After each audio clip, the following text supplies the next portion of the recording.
Verse of the day is from Ephesians. Ephesians chapter 6 verse 10 and 11. It says, "Be strong in the Lord and in his mighty power. Put on all of God's armor so that you will be able to stand firm against all strategies of the devil." Our scripture reading for today, March 22, 2022 is from Joshua chapter 10, chapter 11, chapter 12, and from the New Testament, the Gospel of Luke chapter 1, verse 39 to 56. Joshua chapter 10. Israel defeats the southern armies. Adoni-Zedek, king of Jerusalem, heard that Joshua had captured and completely destroyed Ai and killed its king, just as he had destroyed the town of Jericho and killed its king. He also learned that the Gibeonites had made peace with Israel and were now their allies. He and his people became very afraid when they heard all this, because Gibeon was a large town, as large as the royal cities and larger than Ai, and the Gibeonite men were strong warriors. So King Adoni-Zedek of Jerusalem sent messengers to several other kings: Hoham of Hebron, Piram of Jarmuth, Japhia of Lachish, and Debir of Eglon. "Come and help me destroy Gibeon," he urged them, "for they have made peace with Joshua and the people of Israel." So these 5 Amorite kings combined their armies for a united attack. They moved all their troops into place and attacked Gibeon. The men of Gibeon quickly sent messengers to Joshua at his camp in Gilgal. "Don't abandon your servants now," they pleaded. "Come at once. Save us, help us, for all the Amorite kings who live in the hill country have joined forces to attack us." So Joshua and his entire army, including his best warriors, left Gilgal and set out for Gibeon. "Do not be afraid of them," the Lord said to Joshua, "for I have given you victory over them. Not a single one of them will be able to stand up to you." Joshua traveled all night from Gilgal and took the Amorite armies by surprise. The Lord threw them into a panic, and the Israelites slaughtered great numbers of them at Gibeon. Then the Israelites chased the enemy along the road to Beth Horon, killing them all along the way to Hezkah and Mekdah. As the Amorites retreated down the road from Beth Horon, the Lord destroyed them with a terrible hailstorm from heaven that continued until they reached Azekah.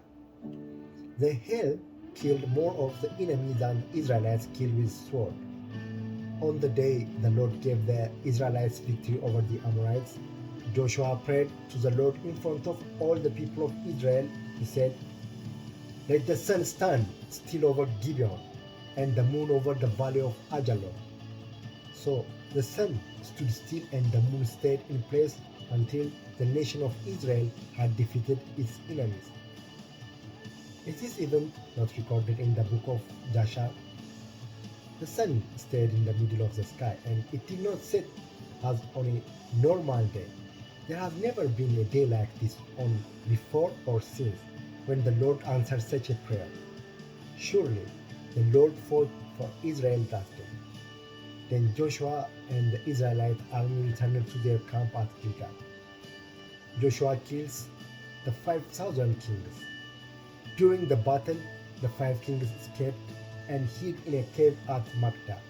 When Joshua heard that they had been found, he issued his command: "Cover the opening of the cave with large rocks, and place guards at the entrance to keep the kings inside. The rest of you continue chasing the enemy and cut them down from the rear.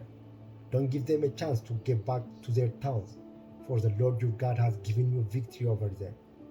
So Joshua and the Israelite army continued the slaughter and completely crushed the enemy. They totally wiped out the 5 armies except for a tiny remnant that managed to reach their fortified towns. Then the Israelites returned safely to Joshua in the camp at Makdah. After that, no one dared to speak even a word against Israel. Then Joshua said, "Remove the rocks covering the opening of the cave and bring the 5 kings to me." So they brought the 5 kings out of the cave: the kings of Jerusalem, Hebron, Jarmuth, Lachish, and Eglon. When they brought them out, Joshua told the commanders of his army, "Come and put your feet on the king's necks." And they did as they were told. "Don't ever be afraid or discouraged," Joshua told his men. "Be strong and courageous, for the Lord is going to do this to all of your enemies." Then Joshua killed each of the 5 kings and impaled them on 5 sharpened poles, where they hung until evening. As the sun was going down, Joshua gave instructions for the bodies of the kings to be taken down from the poles and thrown into the cave where they had been hiding. Then they covered the opening of the cave with a pile of large rocks, which remains to this very day. Israel destroys the southern towns. That same day, Joshua captured and destroyed the towns of Makta. He killed everyone in it, including the king, leaving no survivors. He destroyed them all, and he killed the king of Makta as he had killed the king of Jericho.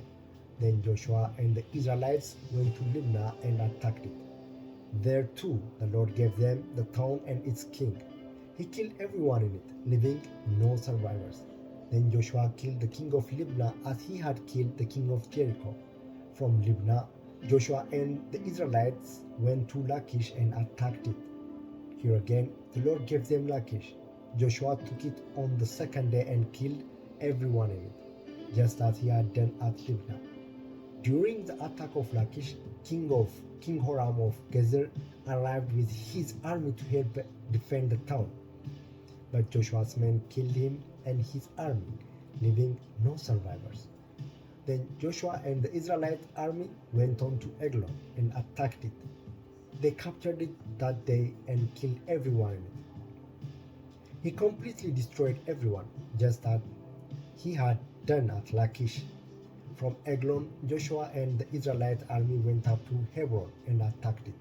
They captured the town and killed everyone, including its king, leaving no survivors. They did the same thing to all of its surrounding villages, and just as he had done at Eglon, he completely destroyed the entire population. Then Joshua and the Israelites turned back and attacked Debir. He captured the town, its king, and all of its surrounding villages. He completely destroyed everyone in it, leaving no survivors. He did to Debir and its king just what he had done to Hebron and to Libnah and its king. So Joshua conquered the whole region, the kings and people of the hill country, the Negev, the western foothills, and the mountain slopes. He completely destroyed everyone in the land, leaving no survivors, just as the Lord, the God of Israel, had commanded. Joshua slaughtered them from Kadesh Barnea to Gaza, and from the region around the town of Goshen up to Gibeon. Joshua conquered all these kings and their land in a single campaign, for the Lord, the God of Israel, was fighting for his people. Then Joshua and the Israelite army returned to their camp at Gilgal.